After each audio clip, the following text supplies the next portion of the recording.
पूर्णमद पूर्णमिदं पूर्णात् पूर्णमुदच्यते पूर्णस्य पूर्णमादाय पूर्णमेवावशिष्यते।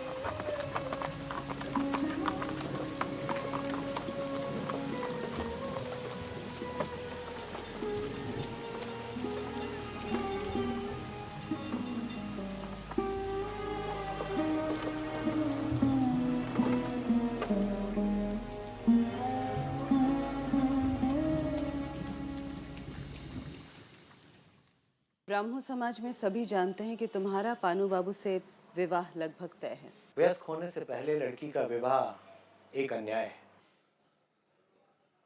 दो नाव में पांव रखने वाले के साथ मेरी नहीं निभेगी।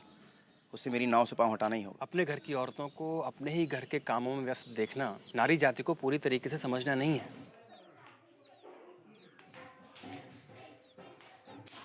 लीजिए, चाय आ गई।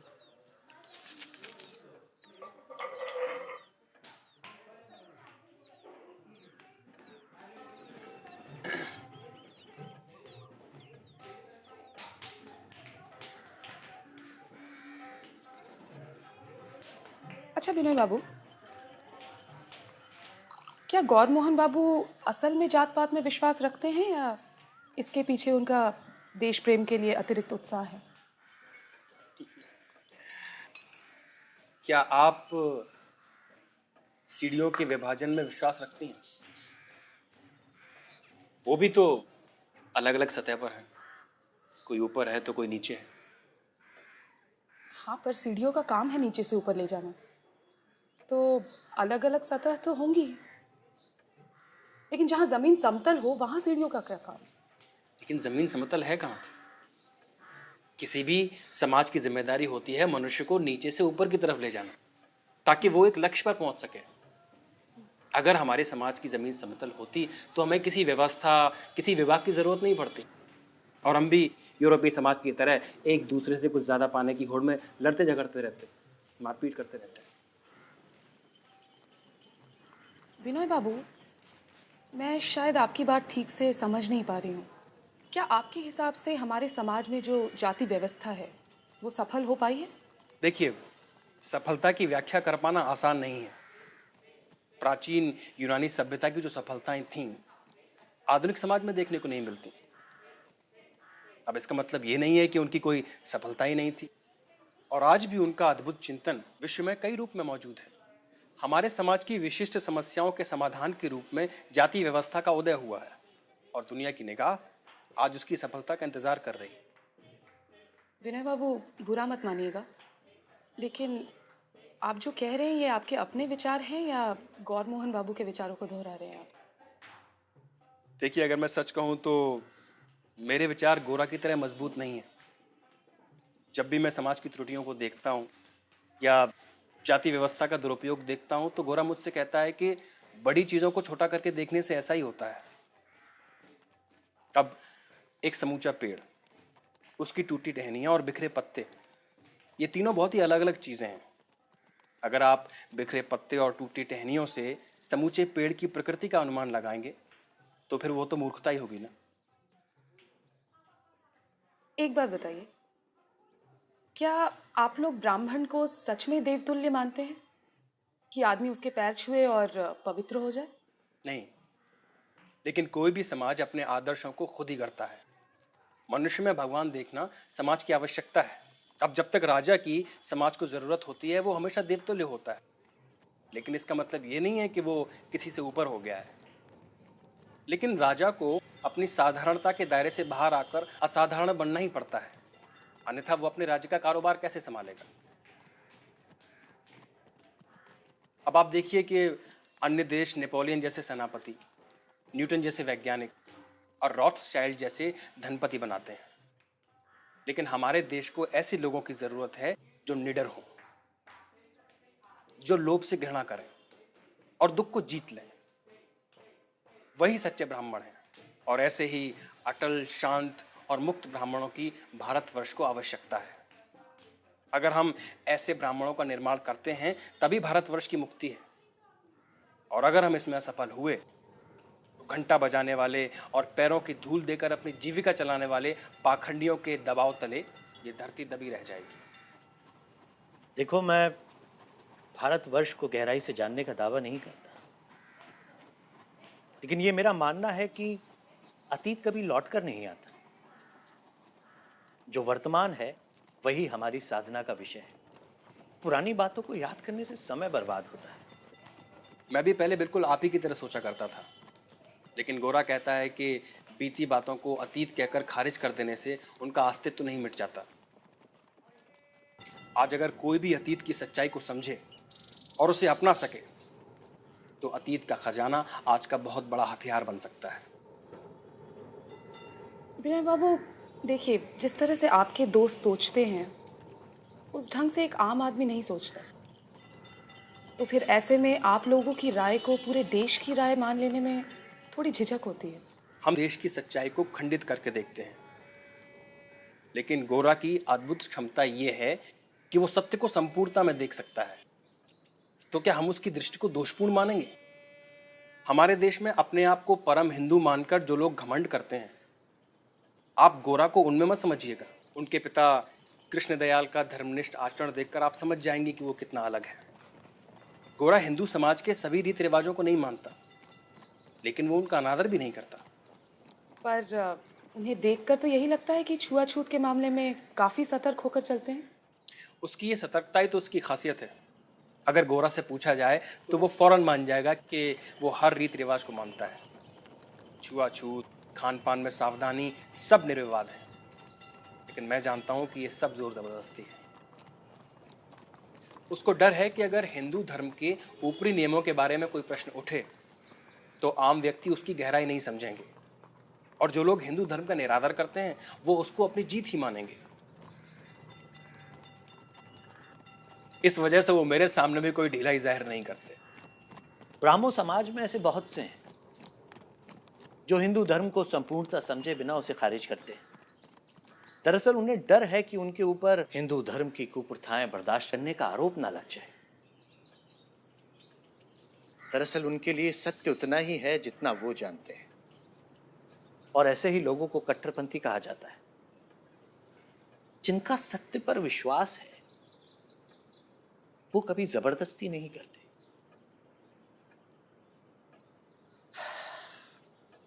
मेरी तो उस ईश्वर से यही प्रार्थना है कि मैं निस्वार्थ उस सत्य को नमन कर सकूं, चाहे वो ब्रह्मो समाज में हो या मंदिर में। কেন মায়ার তরি বাও বাও বাও রে নদী ভরা ঢেউ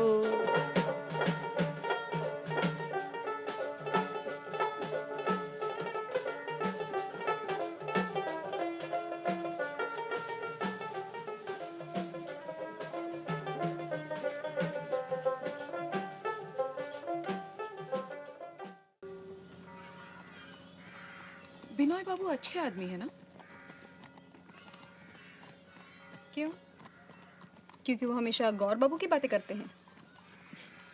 शायद। पता है लोलिता, मैं बिनोय बाबू की बातों में ना कहीं गौर मोहन बाबू को देखती हूँ। मुझे तो गुस्सा आता है। क्यों? हरदम गोरा गोरा गोरा। उनके दोस्त होंगे बड़े आदमी, लेकिन उनका खुद का भी तो कोई व्यक्तित्व है। वो अपने दोस्त से इतने प्रभावित हैं कि उनकी साया से निकल ही नहीं पाते। मानो किसी मकड़ी ने किसी टिड्डे को घेर लिया हो। ऐसी हालत में उस मकड़ी पर तो गुस्सा आता ही है, लेकिन उस टिड्डे की कोई इज्जत नहीं रहती। तुम भी न लोलिता। हंसो मत दीदी। दीदी, मैं किसी को अपने पे इतना हावी होने नहीं दे सकती। लोग चाहे जो भी समझे, तुमने कभी मुझे दबाने की नहीं कोशिश की है। और ये सीख भी तुम्हें बाबा से ही मिली है। बाबा सभी को स्वतंत्र रूप से अपनी बात रखने देते हैं। देख लोलिता, बाबा की बात और है। हम किसी और की तुलना बाबा से कर सकते हैं क्या? नहीं ना। वैसे कुछ भी बोल, बिनोय बाबू की बातों में कुछ तो निराला है, नहीं? अंदाज निराला है क्योंकि बातें उनकी नहीं, इसीलिए सोची विचारी सवरी लगती हैं। खुद के ख्यालात होते तो सीधे और सरल होते, और मुझे कहीं ज्यादा भाते। अच्छा, अब गुस्सा मत कर। देख, मुझे लगता है कि गौर मोहन बाबू की बातें उनकी अपनी हो गई हैं। दीदी, ये तो और भी डरावना है। क्या इसीलिए ईश्वर ने हमें मगज दिया है कि दूसरों के विचारों की व्याख्या करें, औरों की बातें दोहराएं? लोलिता देख, मुझे लगता है कि गौर मोहन बाबू और बिनोय बाबू काफी अच्छे मित्र हैं। उन दोनों के दिलों का सच्चा मेल है। नहीं नहीं दीदी, पूर्ण मेल नहीं है। गौर मोहन बाबू की हाँ में हाँ मिलाना बिनोय बाबू की आदत बन चुकी है, और मैं इसको लगाव नहीं कहूंगी, गुलामी कहूंगी। बिनोय बाबू अपने आप को दिलासा देते हैं कि उन दोनों के विचार एक हैं। इसलिए शायद गौर मोहन बाबू की बातों को सजा संवर कर अपने को और दूसरों को भुलावे में रखने की कोशिश करते हैं। वो अपने अंदर के संशय और विद्रोह को दबाते हैं। उनमें गौर मोहन बाबू के विरुद्ध विद्रोह करने का साहस ही नहीं है। तुम्हें नहीं लगता दीदी? चल, तेरी बात मानी, तो अब क्या करना है? मन करता है उन्हें अपने दोस्त की जकड़ से मुक्त कर आजाद कर दूं। तो फिर कोशिश करना। दीदी, इसके लिए भी तुम्हें लगना पड़ेगा। मुझे क्यों?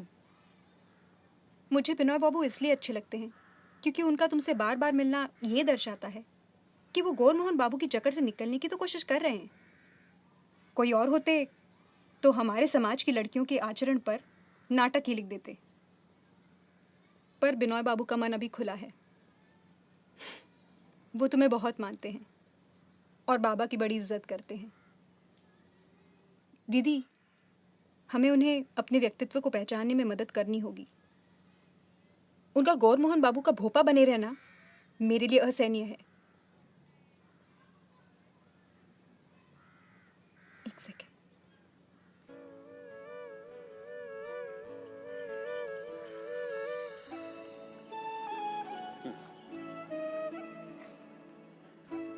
अच्छा सतीश बाबू, आप सुधीर को तो दादा बोलते हैं, फिर मुझे बिनोय बाबू क्यों बोलते हैं? सुधीर दादा तो मेरे दादा है, लेकिन आप तो मेरे दोस्त हो। अच्छा। बिनोय बाबू, पिछले साल सुधीर दादा हमें सर्कस ले गए थे। अच्छा। बड़ा मजा आया। इस बार आप हमें सर्कस ले चलिए ना। हमें माने? मुझे, लोलिता दीदी, लीला दीदी, लावण्य दीदी और सुचरिता दीदी। भाई सतीश बाबू, आपको तो ठीक है, लेकिन ये लड़कियां बाघ देख के डर जाएंगी, नहीं? दीदी, मैंने बिनोय बाबू से कहा हमें सर्कस ले जाने के लिए। और इन्होंने क्या कहा? इन्होंने कहा कि लड़कियां बाघ देख कर डर जाएंगी। अच्छा, ये बात है। मैं तुम्हारे दोस्त बिनोय बाबू की हिम्मत को खूब जानती हूँ। मैं कहती हूँ कि इन्होंने हमें कल सर्कस ले जाना ही होगा। लेकिन लोलिता दीदी, कल सर्कस तो दिन में है। ये तो और भी अच्छा है। बस, तो फिर ये बात तय है। तो ठीक है, चलते हैं सर्कस देखने। कल। कैसा लगा सतीश बाबू? बहुत अच्छे से। आप तो डर गए थे। चल सतीश, आजा। मजा आया? शक्ल से ही लग रहा है। गौर मोहन बाबू गुस्सा होंगे ना? लड़कियों को सर्कस दिखाने के बारे में उनकी कोई तो राय होगी ही। जी हाँ, जरूर है। क्या मत है उनका? रुकिए, मैं दीदी को बुला कर लाती हूँ ताकि वो भी सुन सके। अरे, किस बात पर हंस रहे बिनोय बाबू? आप ही ने सतीश से कहा था ना कि लड़कियां बाघ देखकर डर जाएंगी। क्या आपको किसी से डर नहीं लगता? आज की सैर के बारे में बताएंगे ना गौरमोहन बाबू को? लोलिता, अब चल, बाबा के प्रार्थना का समय हो गया है। हाँ।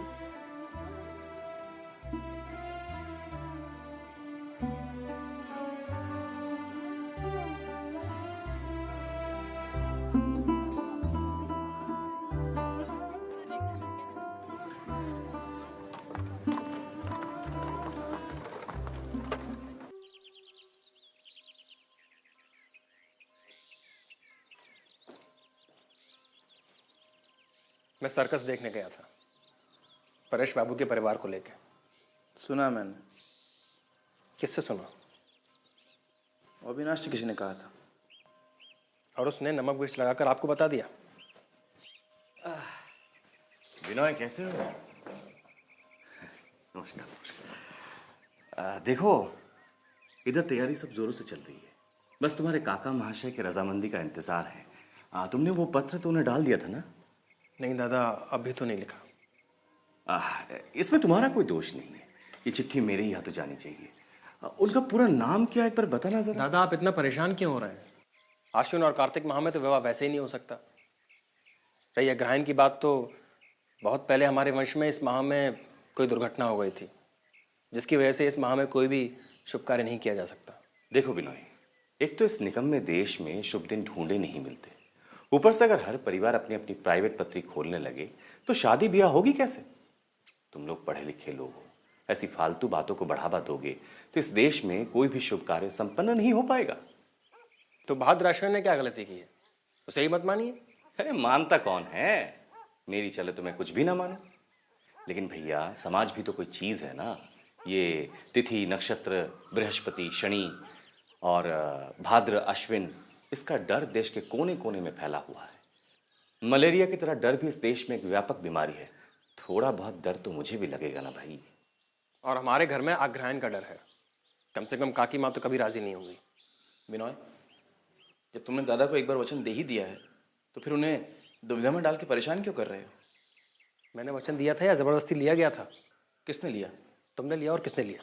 मैंने 2-4 बार तुमसे इस बारे में बात कर ली और तुम उसे जबरदस्ती कहते हो। जबरदस्ती करने के लिए कोई लंबी चर्चा की आवश्यकता नहीं होती है। तुम अपना वचन वापस ले सकते हो। ये बात इतनी महत्वपूर्ण नहीं कि मैं तुमसे भीख मांगूं या जबरदस्ती करूं। दादा, मैंने आपको कहा था ना, शोषीमुखी और बिनोय का विवाह संभव है। जरूर कहा था, जरूर कहा था। तुम जैसे काका ही ऐसी बात कह सकता है।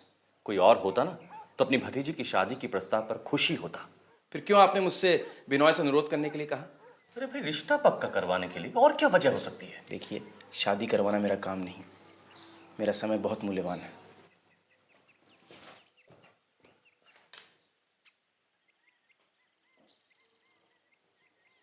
बिनोय, प्रणाम दादा।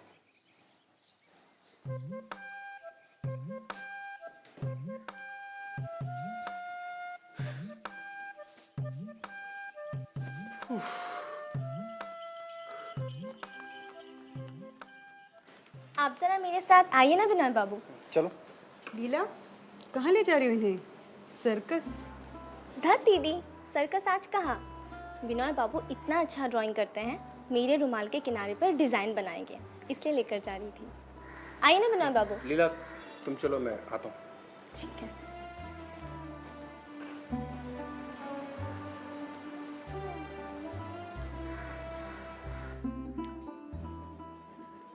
ललिता, तुम्हें लगता है कि मैं गोरा से डरता हूँ, लेकिन मैं उसके गुणों और प्रतिभा का सम्मान करता हूँ। और तुम्हारा ऐसा सोचना मेरा और उसके लिए, दोनों के लिए अपमानजनक है।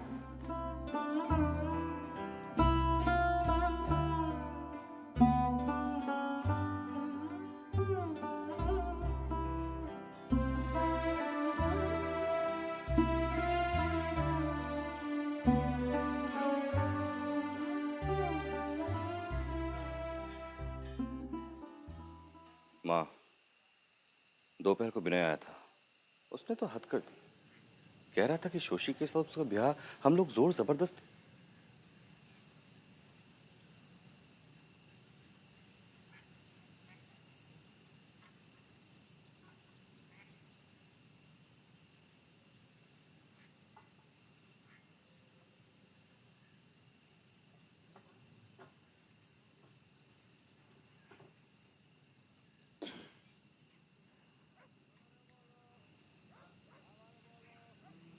माँ, मुझसे बहुत बड़ी गलती हो गई। शोशीमुखी से विवाह के बारे में मैंने गोरा को बहुत बुरा भला कह दिया। दर्द को दबा कर रखोगे तो एक न एक दिन तो बाहर निकलेगा ना बेटा। जो हुआ भला हुआ, सुलह हो जाएगी। मुझे शोशीमुखी से विवाह करने में कोई आपत्ति नहीं है, ये कहने आया था। बिनोय बेटा, झगड़ा 2 दिन का होता है और विवाह बंधन जीवन भर का। इस बात पर हड़बड़ी ना करो बेटा। नहीं,